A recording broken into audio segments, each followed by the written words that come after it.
join me in welcoming to the stage the Senior Vice President of Bethlehem Initiatives for the Greater Lehigh Valley Chamber of Commerce. Please welcome Tammy Wendling.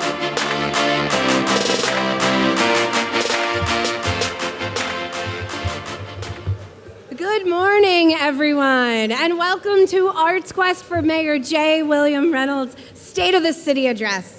It is an honor for the Bethlehem Chamber to assist in hosting this important event for the mayor and for the city. Thank you all for being here with us this morning. To promote sustainability efforts in line with our city's initiatives, the Bethlehem Chamber is offering a digital program accessible through the QR code on the screens behind me and at your tables. Scan the QR code to learn more about today's events, upcoming chamber events, and information from our sponsors. And speaking of sponsors, on behalf of the Bethlehem Chamber and the City of Bethlehem, we are thankful for all of those here with us today supporting us and our city. To help me out in thanking our sponsors, please put your hands together for Senior Vice President of Member Relations and Sales, the wonderful, incredible, and beautiful Gina Martens. Well, good morning, Tammy. It is so great to be here with you this morning. Let's have some fun and recognize and thank our sponsors. That's right, Gina. We love support during this portion of our program. And I know it's early, but we added pipers this year, so you should all be awake.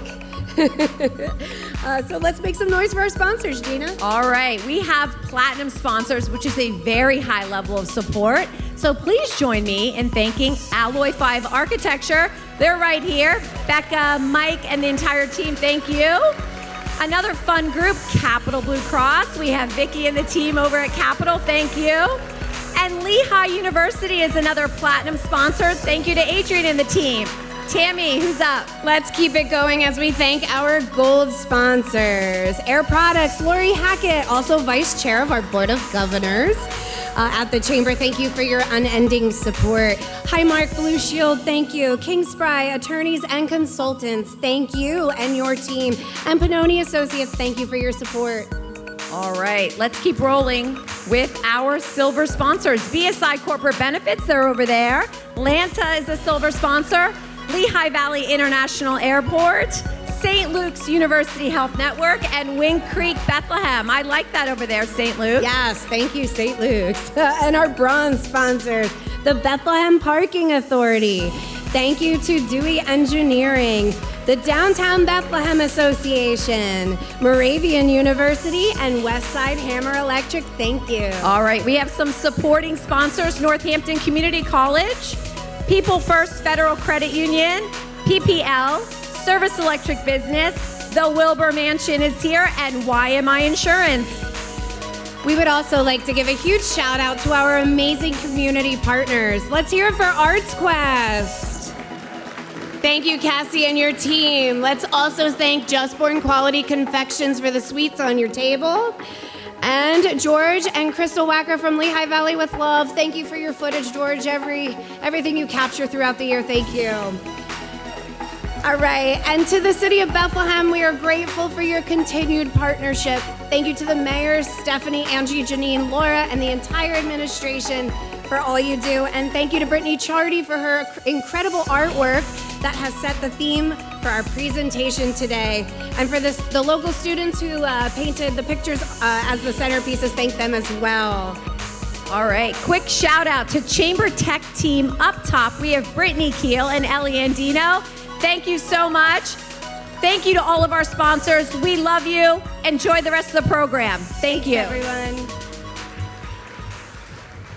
Please welcome the leader of the 6th largest chamber in the nation. Please put your hands together for the president and CEO of the Greater Lehigh Valley Chamber of Commerce, Tony Iannelli. Oh boy, wow. Unbelievable. I look around this room, unbelievable. Mayor, you bring people out, I'll tell you that much. You know, I got a call yesterday from someone from the Philadelphia region, and he said, you know, I wasn't sure if I should join the chamber. I didn't know much about the Lehigh Valley.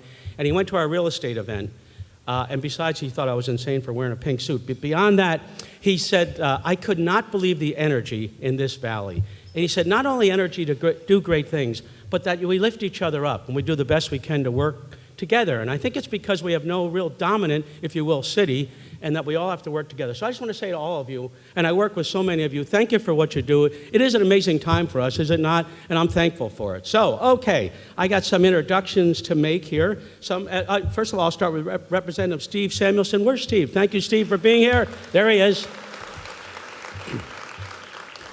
What I wouldn't do for hair like Steve Samuelson, to be honest with you.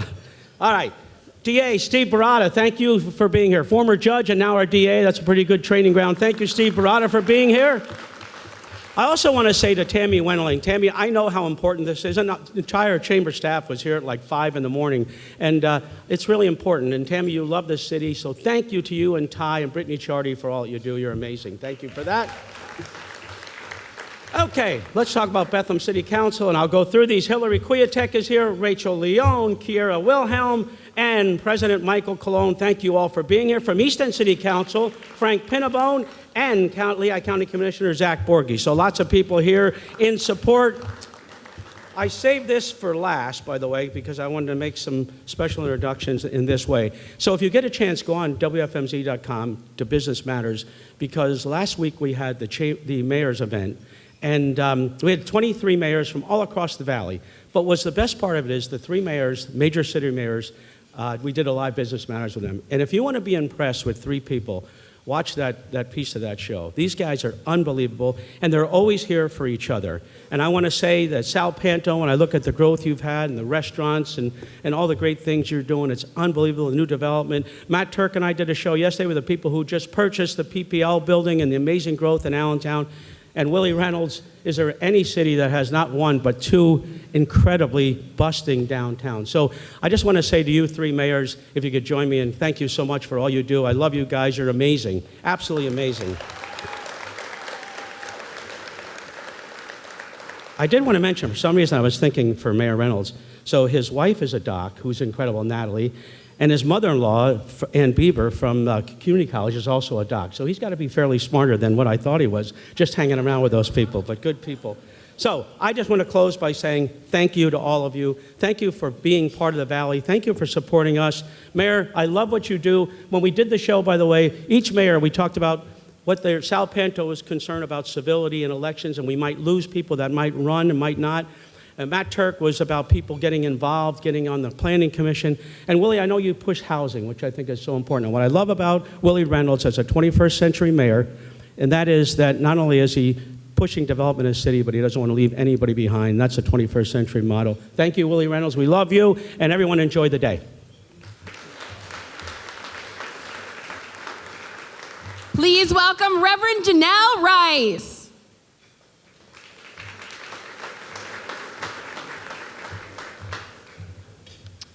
Good morning, thank you. As we come together as the city of Bethlehem, we come first to remember one who truly served beyond Central Moravian Church. We remember the senior pastor of Central Moravian who served us, but also this entire greater community of Bethlehem with his words, his energy, and his life. We pause for a moment today to remember the Right Reverend Hopton Clennon, my colleague, my faith mentor, and the one I had the privilege to serve with for several months. It was his passing a little over 3 months ago on January 7th. We remain grateful for his leadership, his love, his friendship and guidance to so many of us in so many ways. May we pause for a moment of silence and continue to hold his wife Shilia, his children, our extended community in our thoughts and prayers. Please join with me.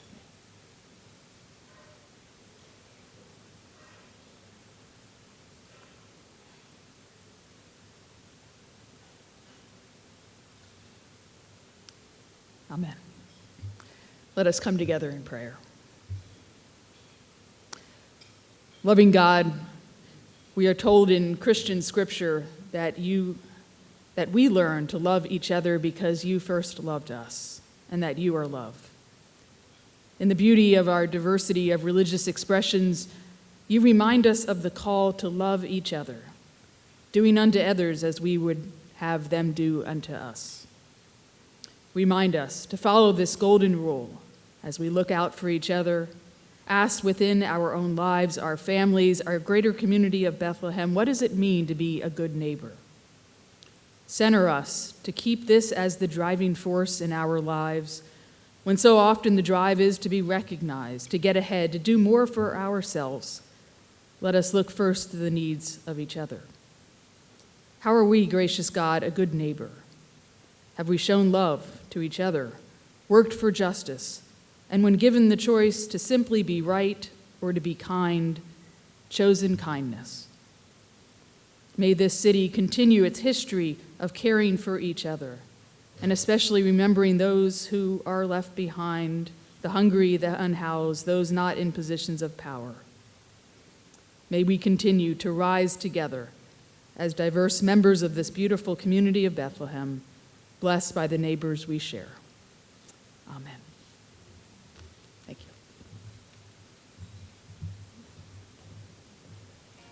Please welcome the owner of AM Lux and chair of the Bethlehem Chamber Board of Directors, Anne Marie Sapinski. Good morning. Thank you so much for being here this morning. On behalf of the Bethlehem Board of Directors, we would like to thank the City of Bethlehem for their ongoing support and their partnership. And now I have the honor of introducing the mayor of this amazing city. Well into 2 years in office, Mayor Reynolds still holds an enthusiasm and vigor for his vision of Bethlehem. He has worked tirelessly to build a more inclusive, vibrant, and prosperous community while continuously encouraging partnership and collaboration. With an energetic administration, his citywide initiatives are truly taking shape. We have all been inspired by the administration's great work, and now I know we are all eager to hear about what's in store for the rest of 2024. Guests, it is my pleasure to introduce the mayor of the City of Bethlehem, Mayor J. William Reynolds.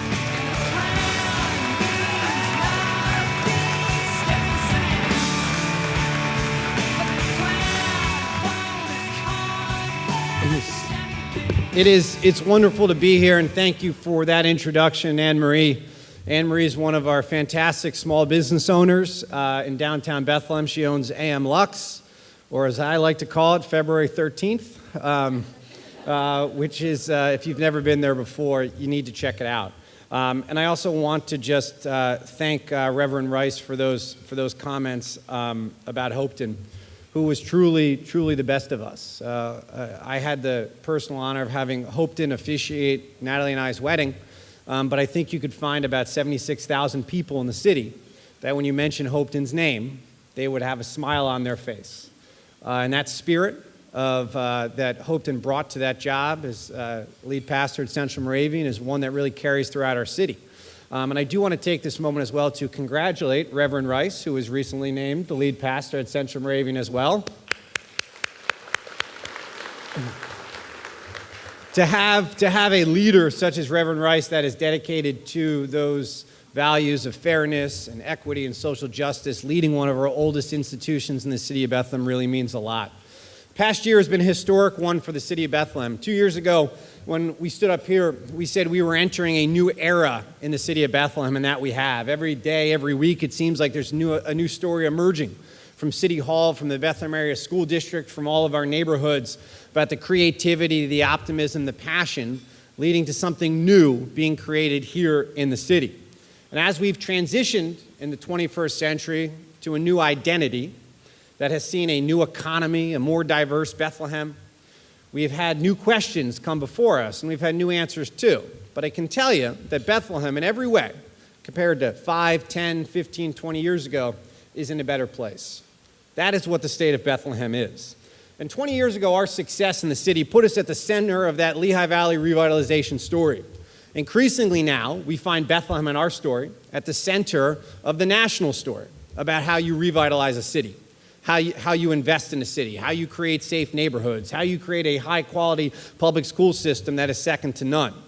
That's what we are here in the city of Bethlehem, and that's not just because of what we do in City Hall. That's because of you. And for that, from one of many times today, I need to say thank you. See, there are two parts to every success story. They're setting the goal and they're coming up with a plan. The first part is easy. I think most people can come up with a goal. I think we all can agree we want to pave that street, we want to slow the traffic, we want to redo the park, whatever it might be. That's the easy part. The difficult part is coming up with a plan. That's where success or failure is determined. You know that old line Mike Tyson used to say about like everyone has a plan until they get punched in the mouth? I have a different version. Everybody has a plan until you ask them what it is. And thankfully in the city of Bethlehem, we've got private leaders, we have public leaders, we have people leading our institutions that understand how to come up with a plan that is going to work. How to come up with a plan where we're going to move around the different pieces on the chessboard to create something new. And around here, dreams aren't dreams. Dreams become reality. And oftentimes, and I've been around long enough to know this, dreams also just become that thing that we did 5 years ago, or that thing that we did last week. And that's a special thing about the city of Bethlehem. You're going to hear a lot of stories today about good things going on inside and outside of City Hall, but they have one thing in common, and that's that there are leaders at the center of them. Now, we define leaders differently than a lot of people do. We're not talking about a leader just as a CEO or an elected official or a principal. That's not what a leader is. A leader is anybody that understands what it takes to be successful, that's willing to play any role in a team, put their ego aside. They've gotten their shots, they've scored their points, and as I like to say, they don't want to feel like they're helping people, they want to help people. And you find that everywhere. I found that last week when I visited Governor Wolf and I talked to those third graders. You see it with your Little League coaches, you see it with people throughout our community. And the stories that you're going to hear today are going to sound familiar because many of you helped to write them. And once again, we would not be here without the people in this room that get up in the morning and think, I already have mine, how do I help other people get theirs?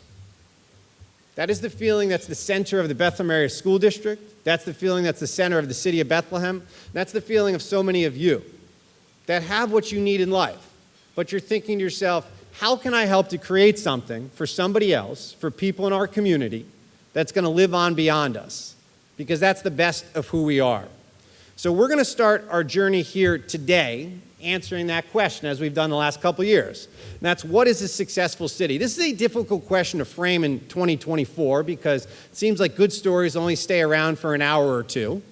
That oftentimes people frame things not as whether or not this works for 76,000 people, but whether or not it works for them. They have more tools at their disposal to try to say that something's not working for them, and I know that's a dynamic that we deal with in the private and the public sector.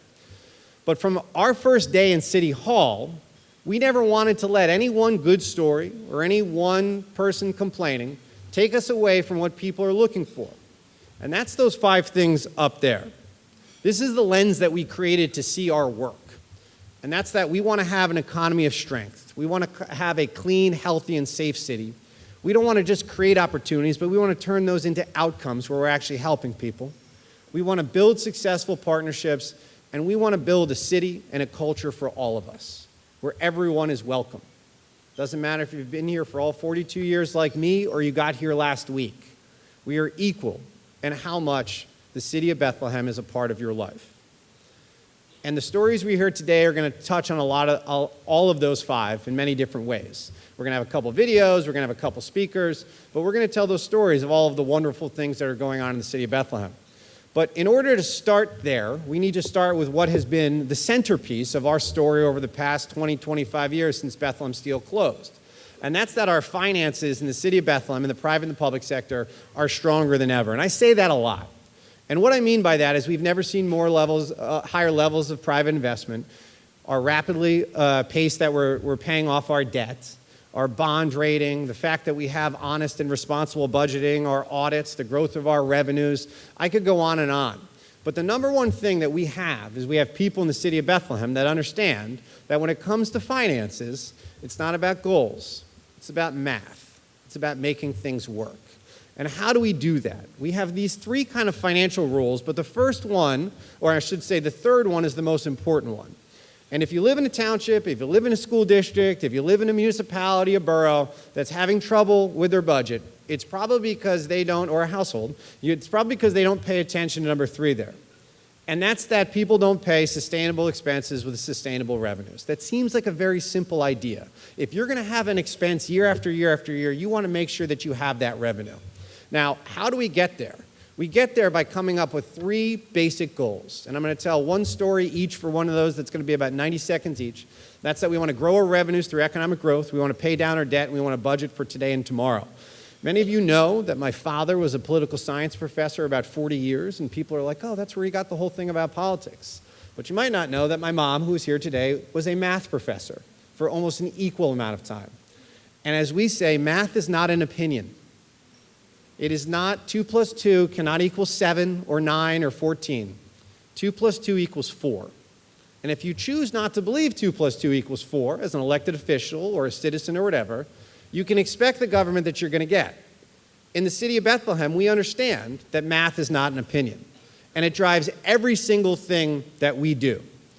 And to tell these quick stories here are the stories of success over a number of years that aren't just what we're doing here in City Hall, but go back a number of years. If you take a look here at our earned income tax growth over the past 10 years, if you know in the city of Bethlehem, working in the city or living in the city of Bethlehem, you're paying 1% of your income. 1% of your income in 2014 gave us a little over $7 million. Last year, it gave us almost $12 million. That's through driving that economic growth. That's through the private investment that many of you have made in the city of Bethlehem.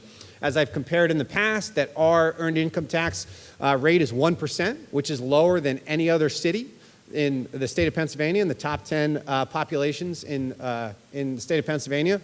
And what that has done, though, is that allows us, because I've talked about before, is we make promises to our employees. We are never going to ask our police officers or our firefighters or our paramedics or our city hall officers to be able to work for 0% year after year. To do that, you need to drive that economic growth. So driving economic growth, listening to the private sector helps us to be able to operate that budget. You've also probably heard me before talk about how we're paying off our debt aggressively. The percentage of our budget that's been our debt has been decreasing. We had about $170 million in 2015. We're down to under $100 million, which I know seems like a big number, but compared to any other city, we're doing really, really well. Like a lot of cities, we had to take out debt in post-Bethlehem Steel days, but we have been paying that off. And we have not been putting that off for the next generation. We could lower what those debt payments are, refinance, save millions of dollars, and never have to make any difficult decisions. But you know what that does? That doesn't get you anywhere, except creating difficult decisions for people in 2028 or 2035 or 2040. This rate that we're going in over the next 4 years, we're going to get down under $60 million by 2028. This is all set, $11 million a year for the next 4 years, which is going to place us in a position in those 2028, 2029, 2030 budgets where we will be able to make investments in our city that cities generally aren't able to make. And that's because we are paying off that debt. We are being responsible about how we necessarily do it. You notice here, my last slide about the debt, is the tide is turning. The tide hasn't turned yet, because if you can see closely as kind of an income to debt ratio there, or revenue to debt ratio, next year, for the first time, our revenues, which have slowly grown there since 2015, are going to be higher than our total level of debt. And that is a commitment to the decision, or that is a complement to the decisions that the private and the public sector have made. Finally, last thing to talk about, and that third point, is how do we budget for today and tomorrow? Our great friends from BSI are here, who do a fantastic job with us. We are self-insured. Now, the story here is oftentimes you see the headline, oh, this budget is off, or this happened, or this school district owes money here, and so on and so forth. You can't look at those individual headlines. You need to look at the trends. You need to think to yourself, how are we budgeting for today and tomorrow? Everybody, things are always going to happen that are out of our hands. We are self-insured. Sometimes you have a year where you have more medical expenses. That's okay. But what you need to do is you need to make sure that you budget responsibly, even if that means making difficult decisions in the short term. And then when you save money, not spending that money on something else when you know you might need it tomorrow. So you can see here, as we came under budget in 2019, under budget in 2020, under budget by a smaller amount in 2021. 2022, we had a few more expenses, but then in 2023, it was a good year again. So our 5-year trend there, by making these difficult decisions, like look at what we saved. It is the trends. It's like saying every day of the week you're going to have a good day. That doesn't happen. Every meeting is not going to be perfect. That's not how life works. What you need to be is you need to be honest, you need to be responsible, and you need to be transparent. And then when you take a look 5 years later, and you look at the fact that we have come in under budget over $1 million over that 5 years, that helps us to keep our promises and provide the services that people want in City Hall. That's not something that we could do ourselves. We do that with our friends at BSI, who do a fantastic job of keeping our promises. We keep our promises. It engenders confidence in the private sector. People want to work for the city, and you're able to have the type of success that we're able to have. Those are just a few of the stories about all the wonderful things going on in the city as far as finances are concerned. I could talk a lot more about this if you want to, but you don't want me to. So I'm going to move on to welcoming up Laura Collins, our Director of Community Economic Development, to talk about all of the wonderful things that are going on in the private sector right now in the city of Bethlehem.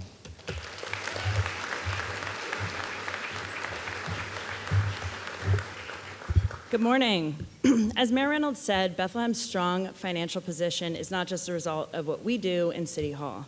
We know that private sector investment has been and remains one of the most critical components of our community's prosperity. For decades, the recipe for success has involved an alignment of the goals and efforts of City Hall and the goals and efforts of organizations like yours who believe in and invest in Bethlehem. You create jobs, you foster innovation, you allow opportunities for growth, and you contribute to our overall vibrant economy and our vibrant community. Your investments also demonstrate a confidence in the city and in the community that is a place for diverse people and enterprises to flourish. We're so honored for your continued faith in the city and its people, which was once again reflected in the tremendous private sector investment in the city of Bethlehem over the past year. Indeed, 2023 was another banner year in that regard. We can measure private sector investment by the building permits issued and the construction value of the projects for which those permits were issued. Using that measure, in 2023 alone, the private sector invested $250 million into the city of Bethlehem. Over the past 4 years, as you can see in the chart behind me, the private sector, many of you in this room, helped contribute to a total private sector investment of over $1.1 billion.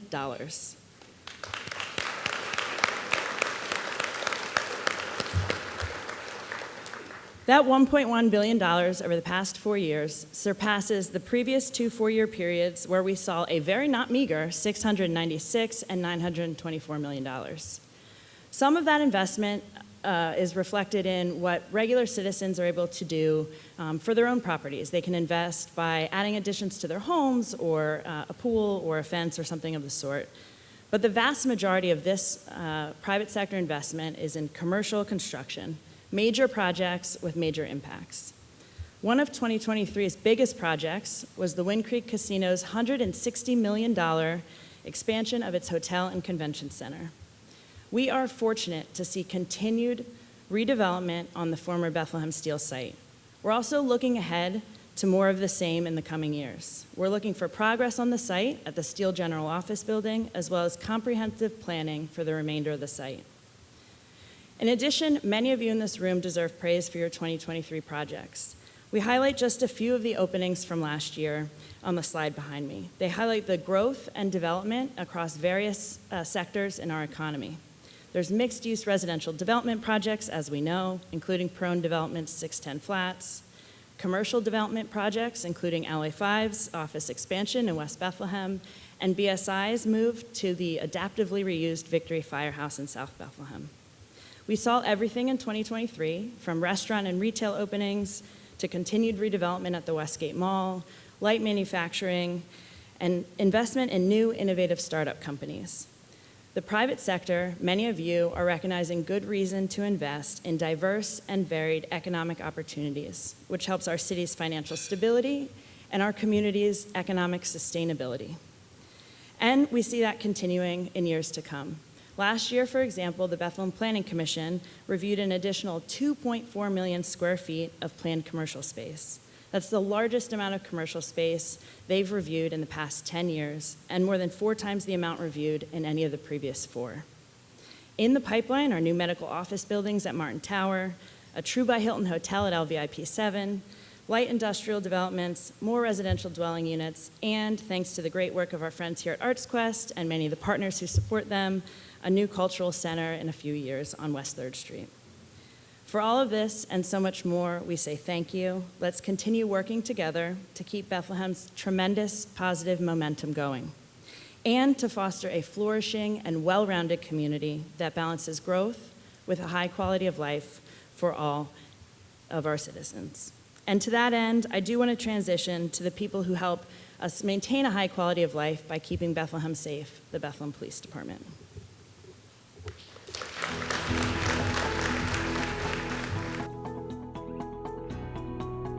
I'm excited to be a police officer because I grew up in a family that's done nothing but help people. Fathers, grandfathers, great-grandfathers served in the military, volunteer firefighters. My brother himself is also a police officer over in Tennessee, so I'm excited to join the family line here. Here in Bethlehem specifically, the community is very strong and united here, and they show unwavering support towards us. So being able to build ties with them is going to be a great career choice. Yeah, so I wanted to become a police officer for the city of Bethlehem because through the city's historical attractions, emerging economy, schools and universities, they've been able to build really rich relationships with the community, and I look forward to being a part of that. I wanted to be a police officer in the city of Bethlehem because I wanted to do something where I knew I was going to be making a difference in my community every day, making the community better, and the city of Bethlehem seemed like a great place to do that. So I came to Bethlehem to be a police officer because I've been involved in emergency services most of my life. I grew up around it. I've been doing fire and EMS either full or part-time for the last about 9 years.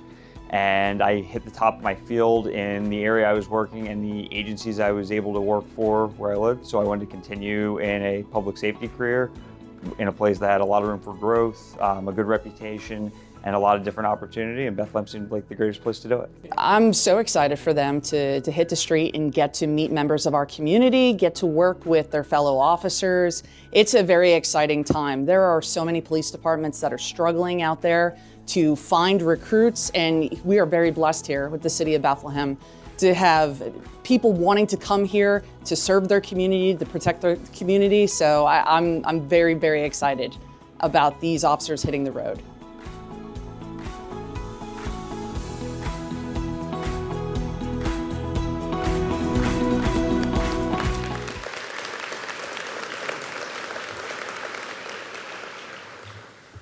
Good morning, everyone. I'm Angie Stein, the Director of Mayor's Initiatives for the City of Bethlehem. The backbone of the City of Bethlehem is our ability to provide high-quality services to our 76,000 residents. Every day, City Hall is tasked with answering the public safety phone call, fixing the water main break, or cleaning up the downed tree in the park. Year after year, our employees answer those calls and more with professionalism, responsibility, and accountability. This past year saw our employees going above and beyond to meet this mission again and again. Here are just a few examples. Hosting events in Bethlehem is about to become easier as we are close to debuting our new event permitting software, Camino, and that will allow for event permits to be completed and paid for online. Because of the 6 council members who supported the 2024 budget, we've been able to make record investments in our public safety departments. We purchased new body cams and new radios for our police department, new police cars, new radios for fire and EMS, a new fire truck for our Southside Fire Station, you might have seen that outside, and 2 new ambulances that will help our paramedics respond to emergencies with the newest technology in the field. The total cost of these investments in the 2024 budget alone is over $4.5 million. We also added 4 new paramedics to our EMS crew, including 2 supervisors, which will allow us to respond to more calls from our citizens and reduce overall response time. The Health Bureau purchased and placed 20 naloxone boxes throughout Northampton County to provide community members access to the free life-saving naloxone, bringing the total number of boxes placed to 4,680. They performed lead-based paint remediation on 30 units in collaboration with Housing Rehabilitation and Housing Inspection Bureaus. They responded to 483 community connection referrals, distributed 27 Project Lifesaver tracking bands to individuals diagnosed with Alzheimer's and autism, and enrolled 30 families in Partners for a Healthy Family Baby, a home visitation program that provides support, education, and guidance to pregnant women and their families.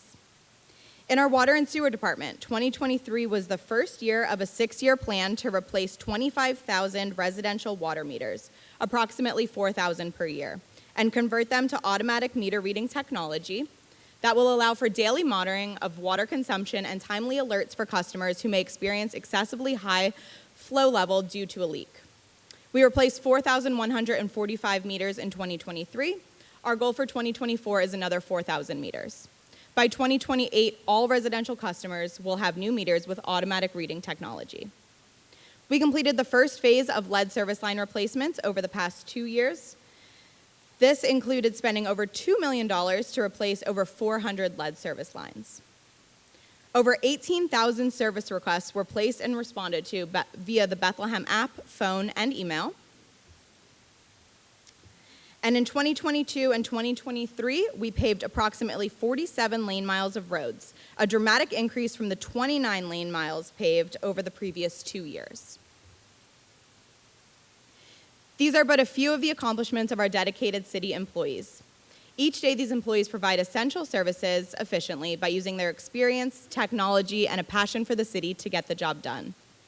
We have many of our city employees here today, including members of our SEIU, police, and fire unions, who are committed to maintaining our clean, healthy, and safe city. On behalf of city residents everywhere, such as my family, we say thank you. Hi, my name's Anna Smith. I'm the Director of Community Action Development Bethlehem. In partnership with the City of Bethlehem, we administer the Southside Tomorrow Neighborhood Partnership Program, which is a neighborhood-driven and asset-based community development initiative that focuses on improving the quality of life for everyone who lives, works, and plays in South Bethlehem. Southside Tomorrow is a coalition of over 150 different partners who make each and every one of our projects possible. We're grateful to all of our big institutional representatives, whether that's folks from the school district or Lehigh University, all the way down to our small business owners like Home Base Skate Shop, Reset Outdoors, the Taste Smokers, who've supported our initiatives and implemented projects, to our neighborhood groups, our neighbors up at Linfield Community Center who put in countless volunteer hours, our neighbors in the Cherokee Street neighborhood who started organizing their own meetings and getting their neighbors together to work on cleanups and projects in their area. All of these folks come together to make Southside Tomorrow possible, and we'd love to have you join our team. There's always room for more. We'd love to have you come out to one of our neighborhood meetings or join one of our committees and get involved in a project and become a part of Southside Tomorrow. Southside Tomorrow prioritizes investment in improving our housing quality and affordability throughout our neighborhoods here on the South Side, preserving and creating more public and green spaces and activating those spaces for our community members, and building community through initiatives that focus on communication and connectivity in our neighborhoods. Throughout the past year, Southside Tomorrow has focused on a wide variety of initiatives that tackle each of our 3 focus areas.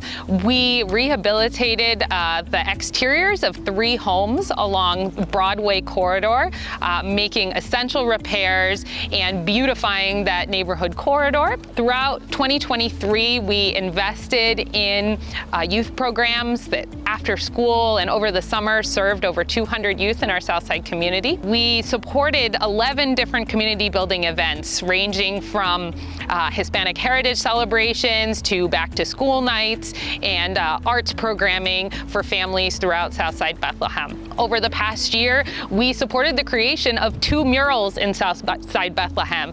The diversity mural created by our local artists Billy Nieves and Jermel Fountain at Yasco Park, which you can see behind me, and the staircase mural, which was created by 2 art teachers from the Bethlehem Area School District in partnership with the Southside Arts District along the South Bethlehem Greenway. We'll continue to hold our cleanups throughout the South Side. We hope you'll come out and join us for one at one of our neighborhood parks. Every month on the 2nd Saturday, you'll find us picking up trash and getting to know our neighbors.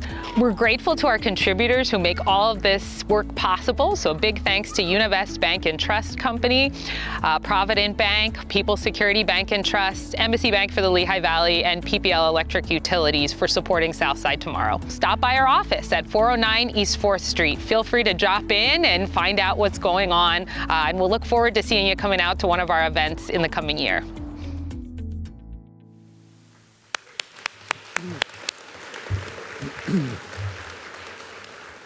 I want to thank Anna, who's here again today, and I know there's several committee members here. I see Beck from Alloy 5 and others. I mean, people talk a lot about how these good things happen, and it happens because people like Anna are working on a Tuesday morning at 8 a.m. to try to get a grant approved or try to get that contract out or the invoice. That's really where a lot of these things come from. When people are like, Mayor, it's looking great, that mural, and so on and so forth. It's because we have people like Anna and these people on this committee. So I want to thank you again, Anna, for all of that hard work.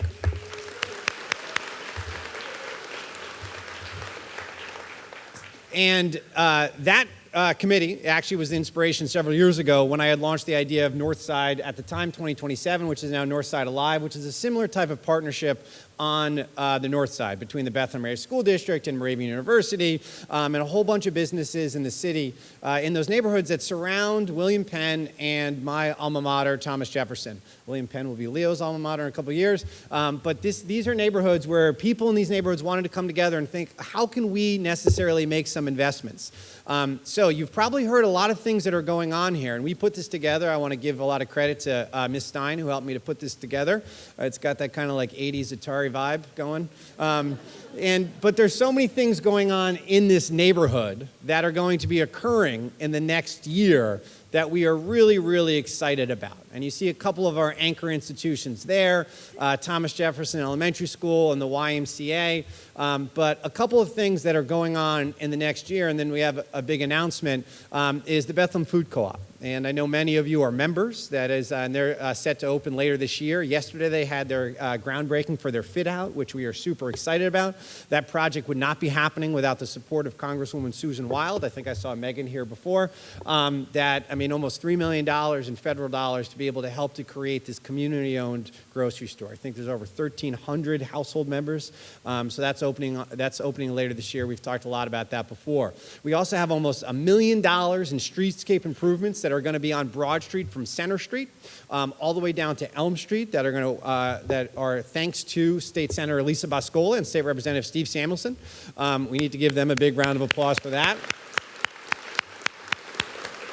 That is going to make it easier for residents to cross, for kids to go back and forth to TJ, to go to the Y, and that's a huge thing that's going to improve that neighborhood as well. And then next year as well, in the spring, we are turning Linden Street into a two-way street, which has been you probably know this is a relic from the old days when we were trying to move cars in and out of the city of Bethlehem, get them in to work at Bethlehem Steel, through Linden Street, out through Center Street, and this was a big priority for people in the neighborhood. When you talk to parents, they talked about what the general kind of feeling was with Linden Street. I grew up on Linden Street, closer down towards Liberty High School, but this has been a problem for a long time. But the big news we have today is about Friendship Park. We've talked about this project before, but as you know, there's a difference between, as I said before, with setting the goal and coming up with a plan and then executing the plan. As of about 3 weeks ago, thanks to Senator Casey, and I think I saw Amy Cozy here from his office before, he helped us get us about $300,000 for about a $1.4 million project. We got $250,000 through the assistance of our state elected officials, through Department of Conservation and Natural Resources. The Laros Foundation came forward with some dollars, but last week or 2 weeks ago, we actually found out that we are receiving about $750,000 from the National Park Service to be able to complete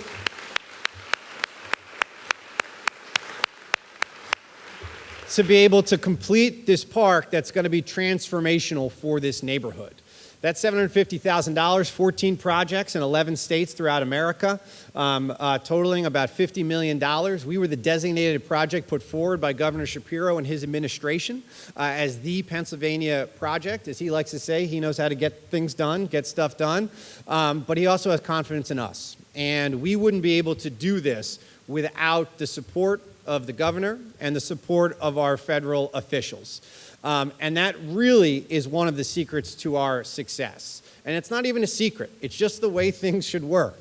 is that you work with people like Representative Samuelson and Senator Bascola and Congresswoman Wild and Governor Shapiro and Senator Casey and Senator Fetterman to get things done. So we are now going to be able to do, this is what it looks like now, and constructions are going to start later on this year, hopefully in the fall, and we're going to completely transform this park. You can see here, you're going to have this grass area in the middle.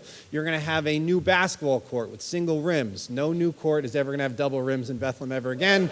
Thank God someone says that. No wonder we can't shoot anymore. People are shooting on double rims. But you have these walking paths. There's a water feature that was super important to people in the neighborhood. You are not close to Memorial Pool. You are not close to any of our other pools. It's going to be some enhancements. We're going to have new entrances. And it really, really is going to be a fantastic addition. We remade Fairview Park. We're going to watch a video in a little bit about that. But Friendship Park and that $750,000 is going to be able to transform this asset into something for those kids from Thomas Jefferson, those kids from William Penn, to go along with all of those other improvements that we, and I mean we as the people here and throughout our community, are making to turn this into a special, special area of our city. And on behalf of the city of Bethlehem, I want to thank all of those federal and state officials that helped to make this happen. And before I turn it over to Ms. Santoro, I do need to, at this moment, say thank you to our incredible staff in City Hall. A lot of times, people don't understand the incredible value, the incredible competitive advantage we have in City Hall from top to bottom in every single department, because they know what they're doing. They know how to fill out grant applications. They know how to seek opportunities. And we're talking about Sarah and Laura and Darlene and everybody else up and down City Hall that understand when there's an opportunity out there, what we want to focus on and what we don't want to focus on. And a lot of this money that is currently flowing to the city of Bethlehem is because of their incredible dedication. Many of them left jobs in the private sector to come into City Hall, left other jobs because they understood what the value of opportunity that we had right now in the city. And on behalf of our administration and our office, they may not always get all of the credit, they may not always have the microphone, but I can tell you, day in and day out, and sometimes on the weekends, they are working to get all of these opportunities. And because of that, our community is a better place. So I want to thank them as well at this moment. And with that being said, I want to welcome up our fantastic Director of Equity and Inclusion, Janine Santoro, to talk a little bit about the investments we're making in the city.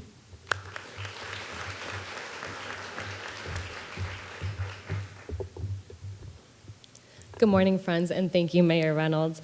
Northside Alive and all of these projects are great examples of how we are investing in and supporting our communities at a neighborhood level. And another way that we're doing that is through an initiative called We Build Bethlehem, which all started with the passing of the American Rescue Plan Act. As most of you might recall, back in March of 2021, the American Rescue Plan Act was passed, a $1.9 trillion federal law that was created to help the U.S. respond to and recover from the COVID-19 pandemic.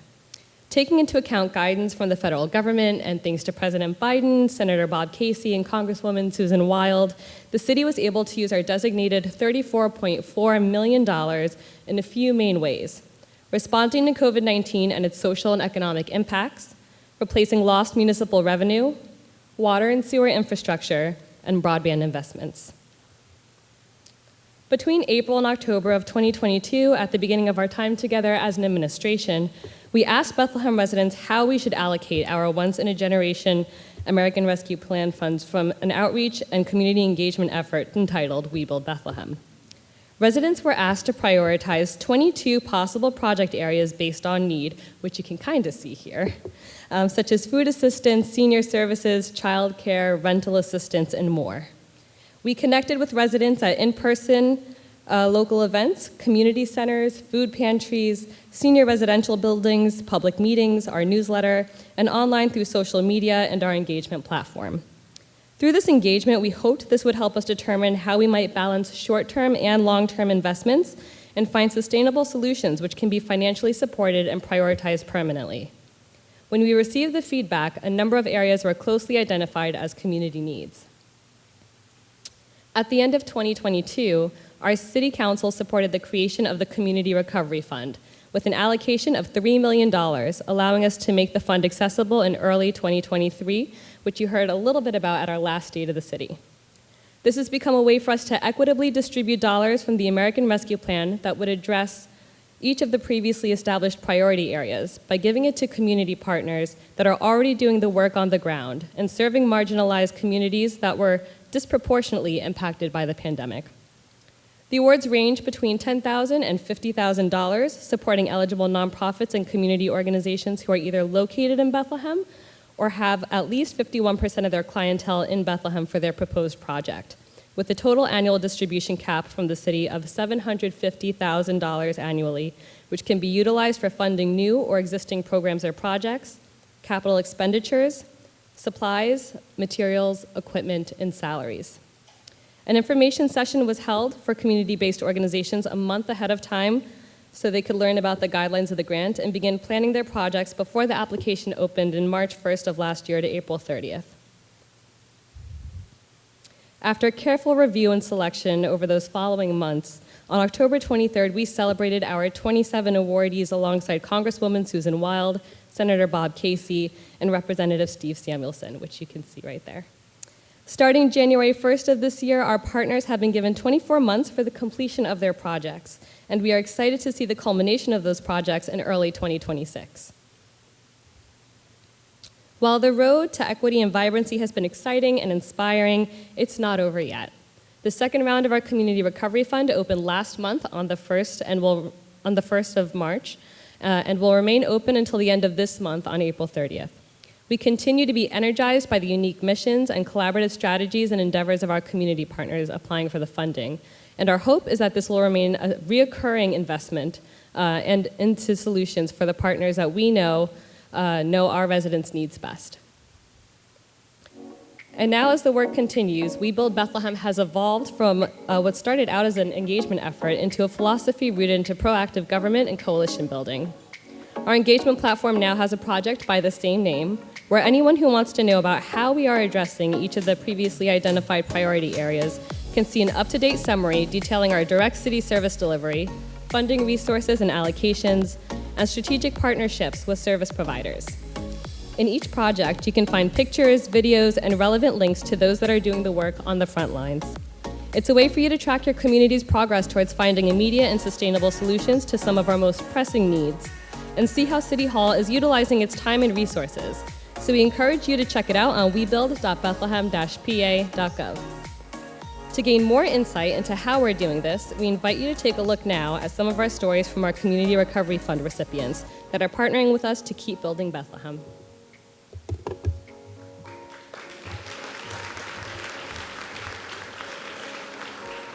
The City of Bethlehem was so excited to announce its new funding source, the Community Recovery Fund, in spring of 2023.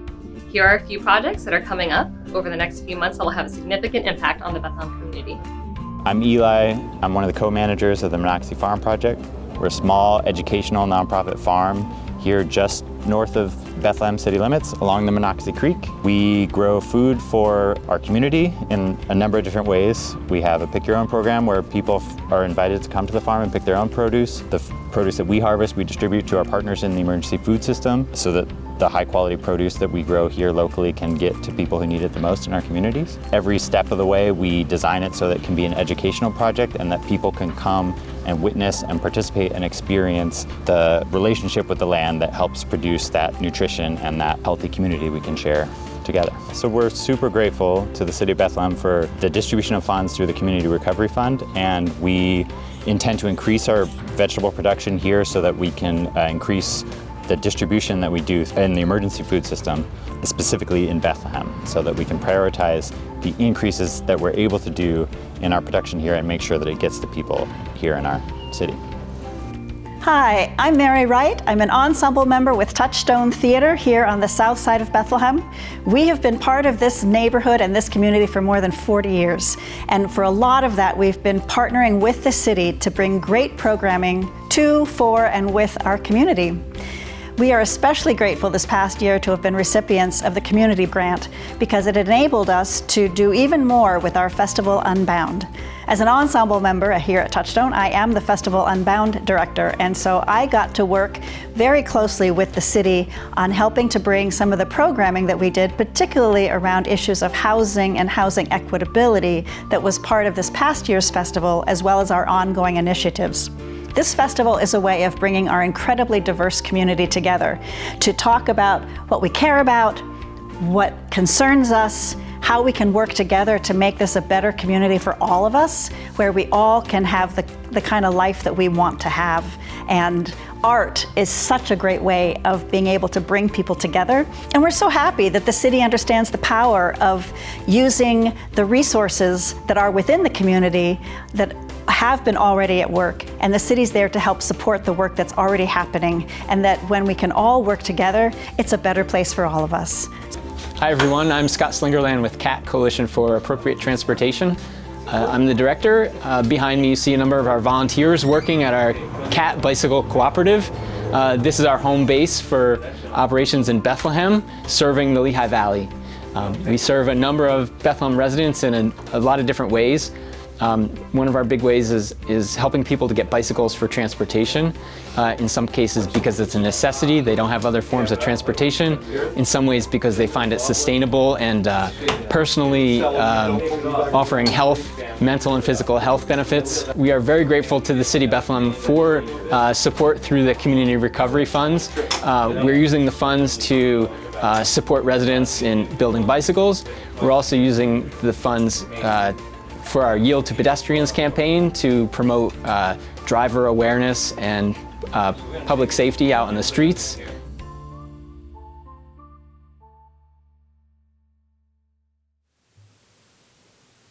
Good morning.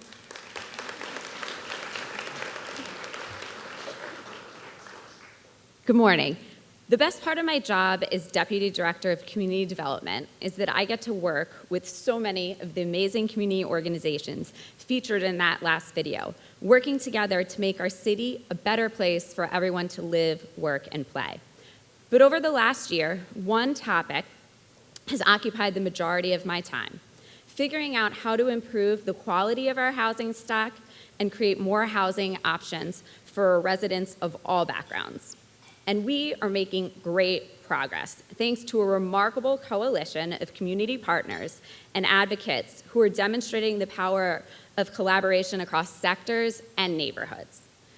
These partners played integral roles in the development of Bethlehem's comprehensive housing strategy process, Opening Doors.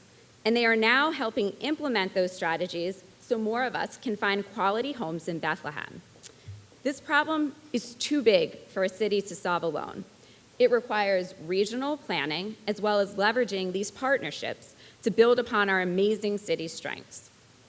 There are no easy solutions, but I'm excited to share with you today 2 partnerships that are making progress towards bringing more mixed income housing to our neighborhoods. Opening Doors showed us that partnering with the Bethlehem Housing Authority offers us the most innovative opportunities to create housing that offers residents an economic ladder. We were thrilled when Bethlehem was selected as one of 14 communities nationwide to receive a $500,000 Choice Neighborhoods Planning Grant. This will allow us to collectively go beyond just replacing the 196 outdated units at Pembroke Village and also improve the entire surrounding neighborhood. As we've talked with our neighbors in Pembroke, we've heard a similar story from many residents, families that are incredibly grateful for the opportunity that living in public housing has provided, and who are saving and dreaming of the day they can move into a home of their own. But the current housing market offers few options, and taking a promotion can mean losing a critical housing subsidy with nowhere to move in Bethlehem. Families want to keep their children in the schools they love and the neighborhoods they know. And the Choice Plan has the potential to transform the Pembroke community by creating a ladder of housing opportunities that allows families to grow and achieve economic stability. Heading across the Lehigh River, I want to share another story about the power of a well-done neighborhood plan. Back in 2011, the city and Community Action Lehigh Valley partnered to reimagine South Bethlehem's Eastern Gateway at 4th Street. More than a decade ago, the plan predicted this corner of Bethlehem would grow more rapidly than the rest of the city. It found the Eastern Gateway's proximity to new job centers made it a prime location for new housing.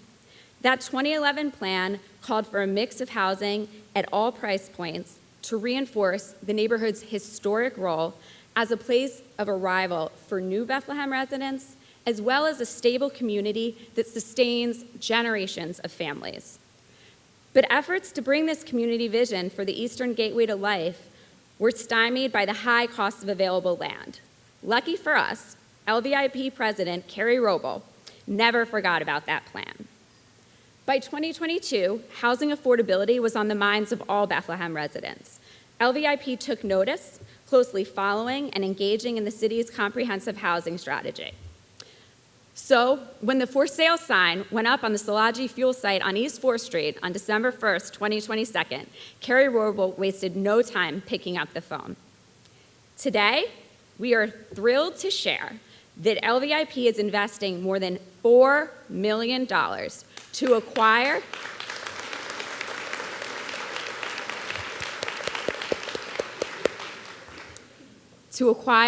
and environmentally clean up 2 parcels at 4th and William Streets at the Eastern Gateway. LVIP astounded us by generously donating this land to help lower the costs of bringing 120 new market rate and affordable housing units to South Bethlehem's Eastern Gateway.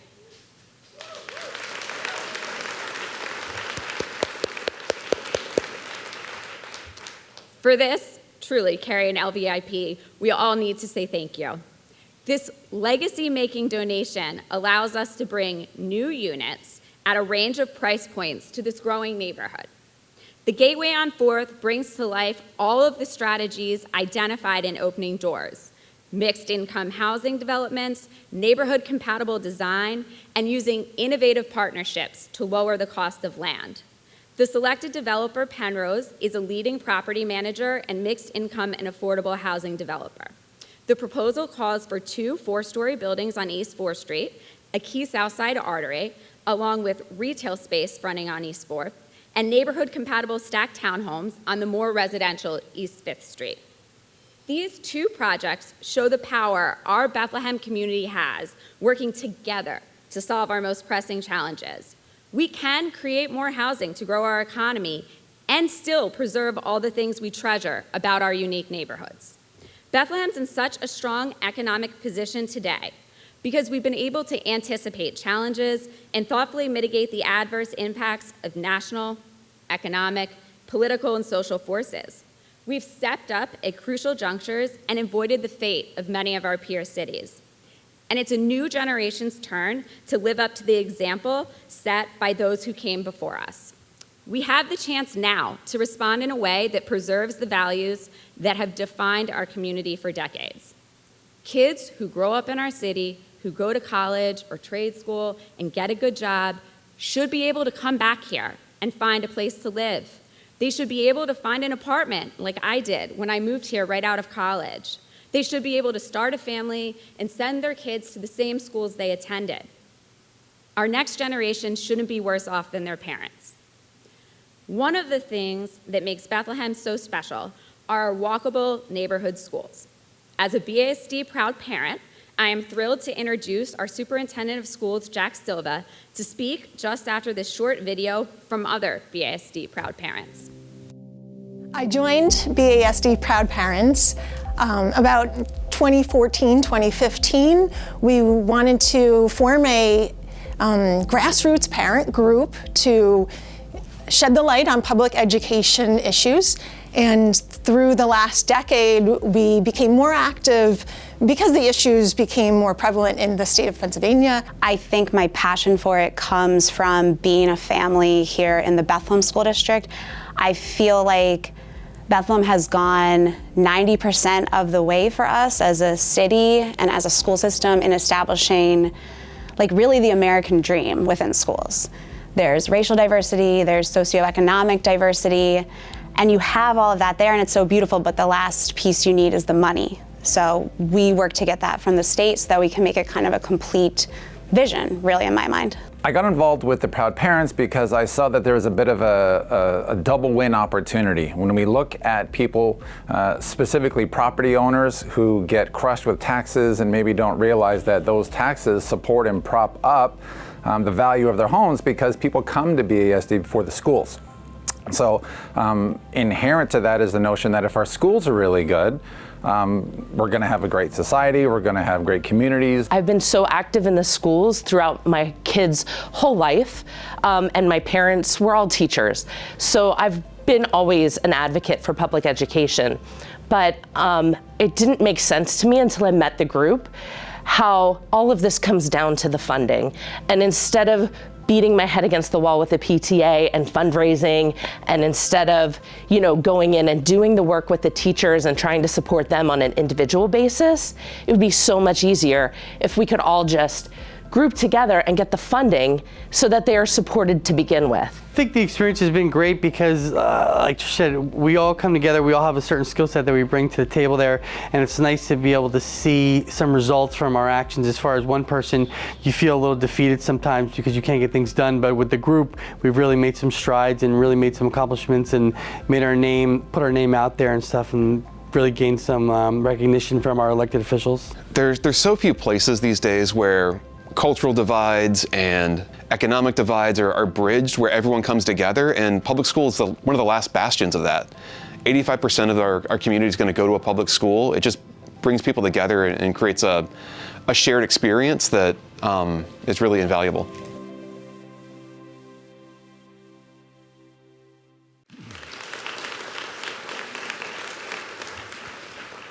And we love those proud parents. Let me introduce myself. I'm Jack Silva. I'm honored to serve as the superintendent of the Bethlehem Area School District. And I'm joined today by our assistant superintendent, Dr. Maureen Leeson, and Mrs. Barbara Clymer and Mrs. Arlene Vargas, whom you're used to talking to as when community members interact at the Bethlehem Area School District. They're probably calling Barb and Arlene.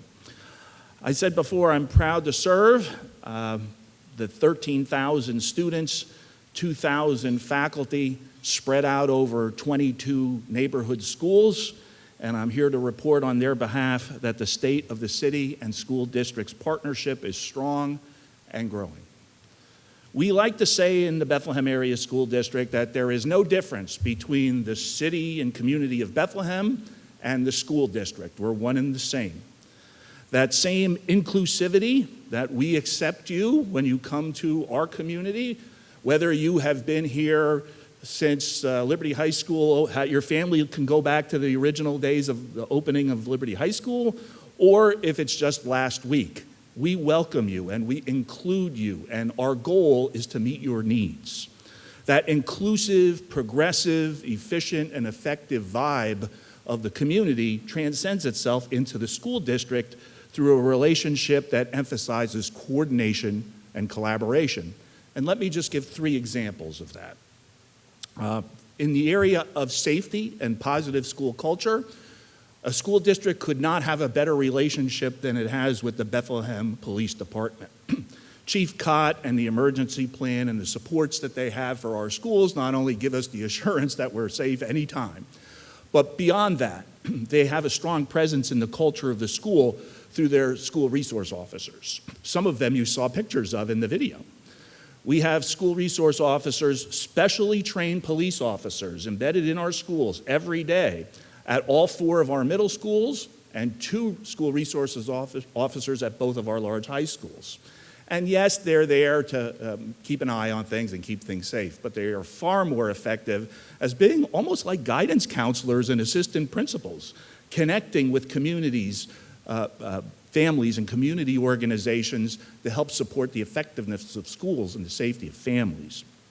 They're also involved, the Bethlehem PD is also involved in our community school. I see the CSO here today.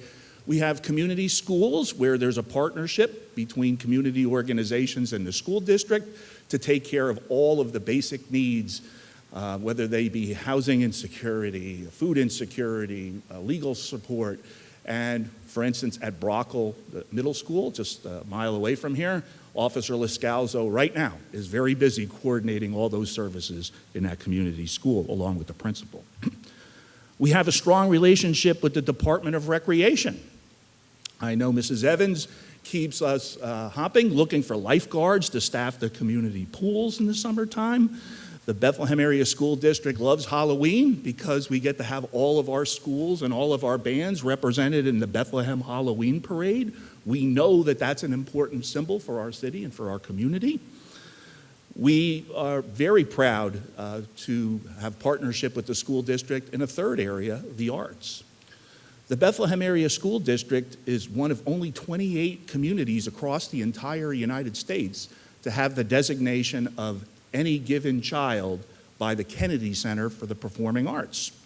The three governing partners in that collaboration are the Bethlehem Area School District, the City of Bethlehem, and Zollner Arts Center, which represents the dozens of community art organizations that come together to coordinate efforts so that our students, any given child of our students, can get into those community arts venues and see the expressions of the arts, and that teaching artists and people from those venues come into our classrooms to improve teaching and learning.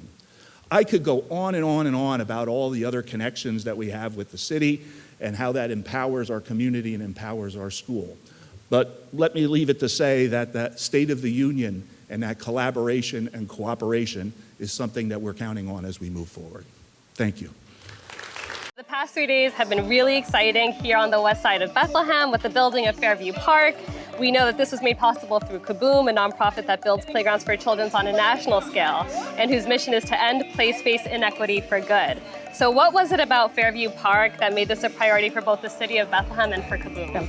Well, we're lucky enough that the PA Municipal League is hosting its annual conference here, and they always build a Kaboom playground in their host city. So they reached out and allowed Mayor Reynolds and our team to identify a park that was really in need of some love. And if you've ever been to Fairview Park, you know it was pretty sad. The playground equipment was about 30 years old. It was a sea of asphalt, but it was still very heavily utilized by the community. And we heard from residents of the West Side that this was their kind of top priority for reinvestment, and we were lucky enough that we could make this opportunity happen. The neatest part about Kaboom is that they design their play spaces with the community. So we started out with a design day at Calypso Elementary School in the evening, where anybody in the neighborhood, not just Calypso families, were invited to come in and draw what their dream play space would look like. Just an amazing day for the city of Bethlehem. I mean, we had so many neighbors, so many community partners that came out and really put the work in.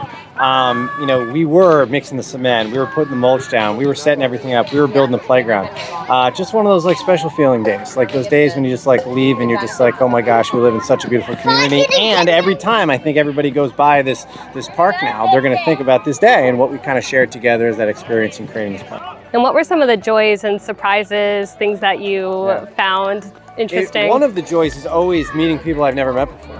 And just getting to know people, saying, oh, I live on Prospect, I live in 7th Avenue, I live down on 1st Avenue, and I wanted to come, or like I bring my kids here. I was moving mulch with a young woman that was like 25 years old. Her mom lives in a different part of the West Side, and her grandmother lives around the corner. And her grandmother was talking about how she would bring her and her sister here when they were really little. So it's just hearing those stories were really, really special. And Natalie and Leo stopped by. So like I got to have my first parent experience about like kid, park, fun. We're super excited for the newly rebuilt Fairview Park because it will continue to be a place where Bethlehem kids can come play and laugh, families can connect, and friendships can be made. So thank you to the City of Bethlehem, their Public Works Department, Mayor Reynolds, the PA Municipal League, and Kaboom. And thank you to all the other sponsors and to all the volunteers who have been here over the past 3 days.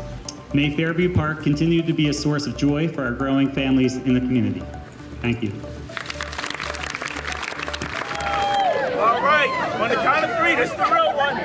1, 2, 3.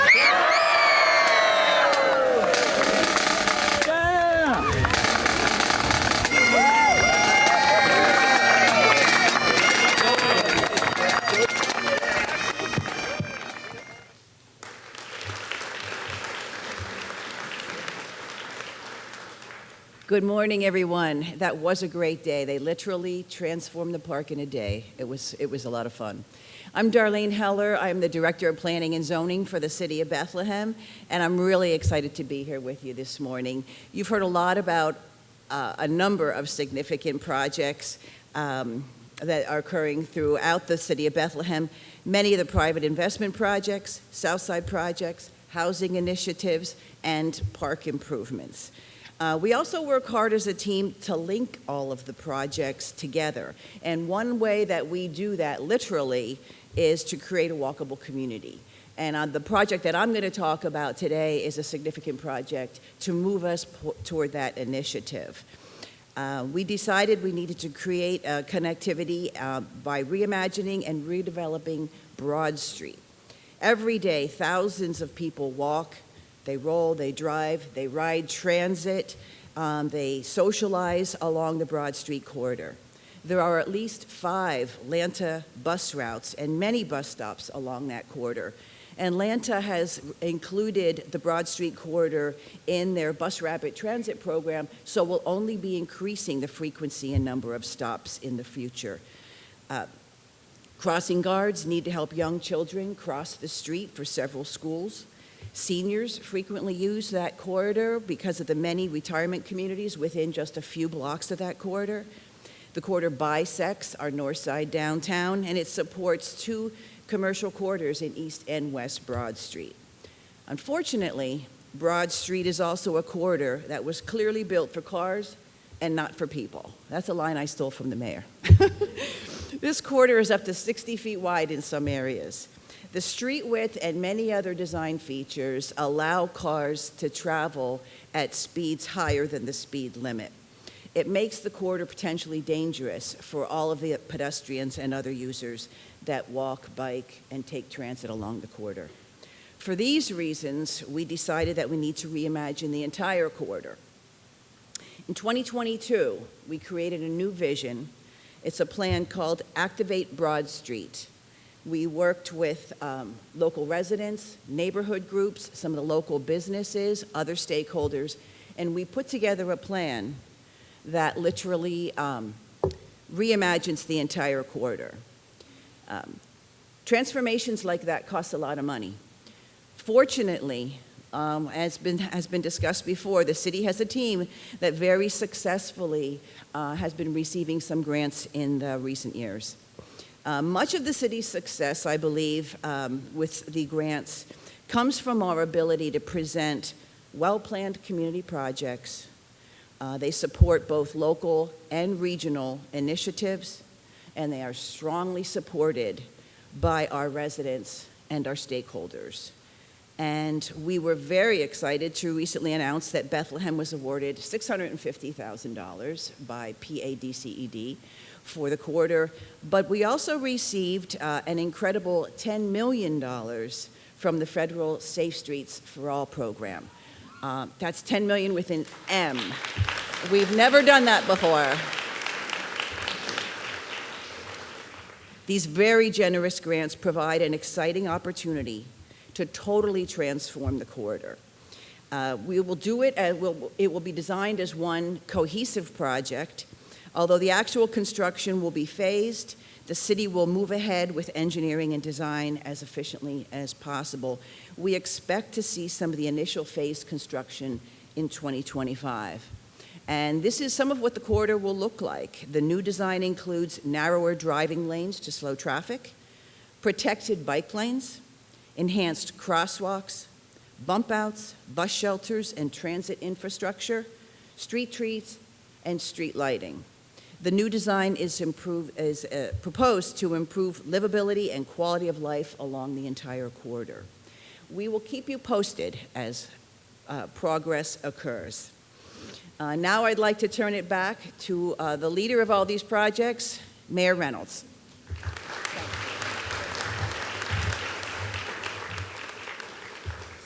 Thank you, Darlene, for that amazing summary of one of the things we're most excited about. Once again, another project that would not be possible without the leadership of our federal officials.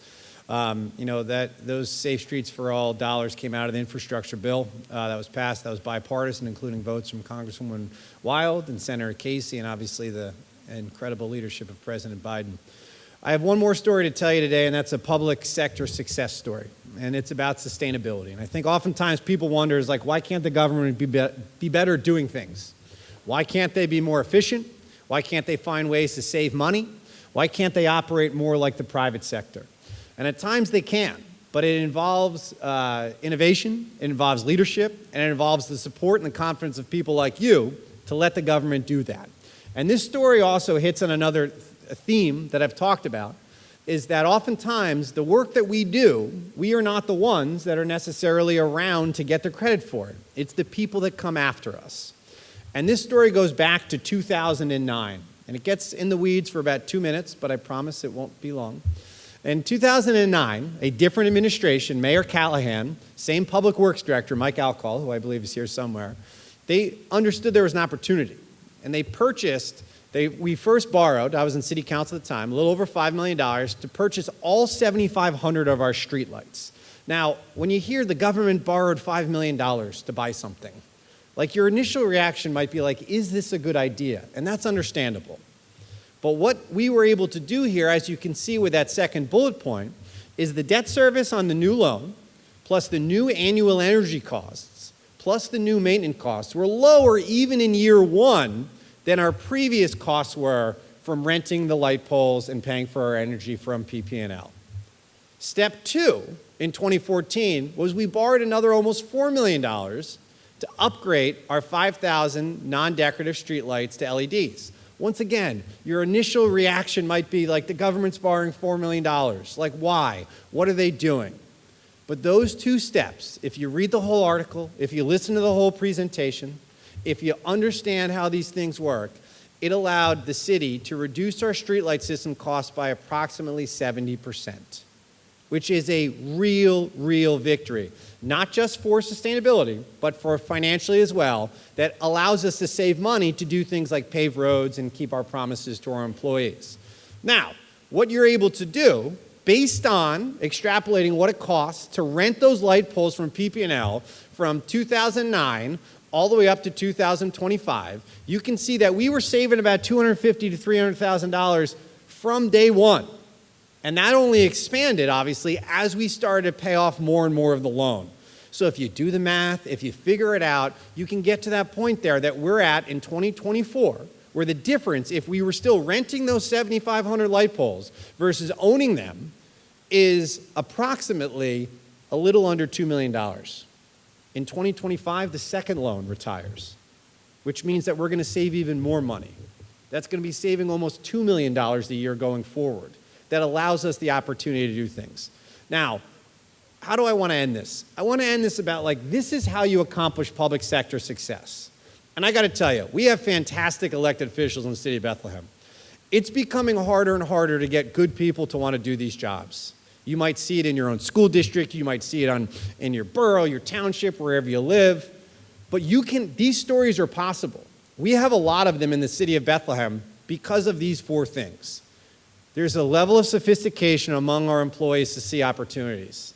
That's inspiring our employees internally to understand, look for opportunities. Think about the big picture. We also have employees that are open and have the energy to new ideas. I think we've all been in that place where somebody comes in and says, here's another thing to do, and you're not excited about it. That's a credit, once again, to those employees, some of whom are working in an office by themselves or with one other person. An employee understanding that long-term success probably means someone else is going to get the credit. Somebody else is probably going to get this credit from a decision that Mayor Callahan and his administration made 15 years ago, with the votes of City Council, but 15 years ago. Those decisions were made. That is something that we are seeing the benefits of now. And we don't talk about that a lot in the public sector. We don't have the same type of continuity planning that you have in the private sector. So it is important for us to understand that the work that we do probably means someone else is going to get the credit. But when we drive by, when we see the safe communities that we live in, we understand that we played a small role in that. And then the last thing is we need the public support to work on the big things. The stories you heard today are the big things. That's the thing that helps people's lives. We all can get worn down by the one person. We all can get worn down by the one issue in the private sector and the public sector.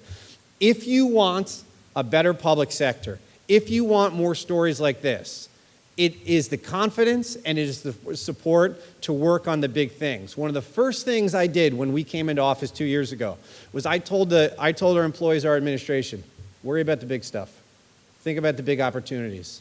It's okay to try and not be successful. In the private sector, people try things all the time that don't work out. And that's okay. That's how it works. In the public sector, our ability to take chances, to be able to look for those opportunities, comes down to the support to understand that there's a level of trust and confidence in what we are doing.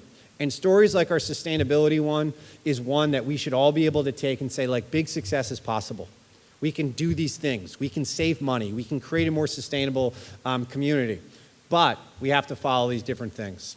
And I just want to finish today by, I want to thank all of the presenters. I am every day incredibly inspired, impressed, and grateful for the people that are surrounding us in City Hall and in our community. And as grateful for those stories are, or as impressive as those stories are, think about all the stories we did not tell. We didn't talk about World Heritage. We didn't talk about completion of the Greenway. We didn't talk about our fantastic St. Patrick's Day Parade. We didn't talk about the fact that we announced $1 million last week for streetscape improvements in South Bethlehem, our Bethlehem Climate Challenge, the Equity Plan, our brand new Walnut Street Garage that's coming online next year, our 3-city coalition with our 2 mayors. We could go on and on, but you can never tell every story. But what is important is to tell the parts of the stories that have in common with each other. And that's the fact that people are doing great things. We have people in this city that are creating a city that people want to live in. Because they get up in the morning, the optimistic, the positive people, they get up in the morning and they think to themselves, how can I look at what is possible here? How can I think, how do I create a better city? Not recreate something, but how do I create something new? And that success formula that we talked about before, set a goal and come up with a plan. We've done that before. We're going to double down on that. We're going to triple down on that with all of you. And then we're going to come together and we're going to celebrate the idea that success is possible in the city of Bethlehem if you set those goals and you bring those plans to fruition. Because in Bethlehem, we love it when a good plan comes together. Thank you. This has been wonderful. God bless. See you guys.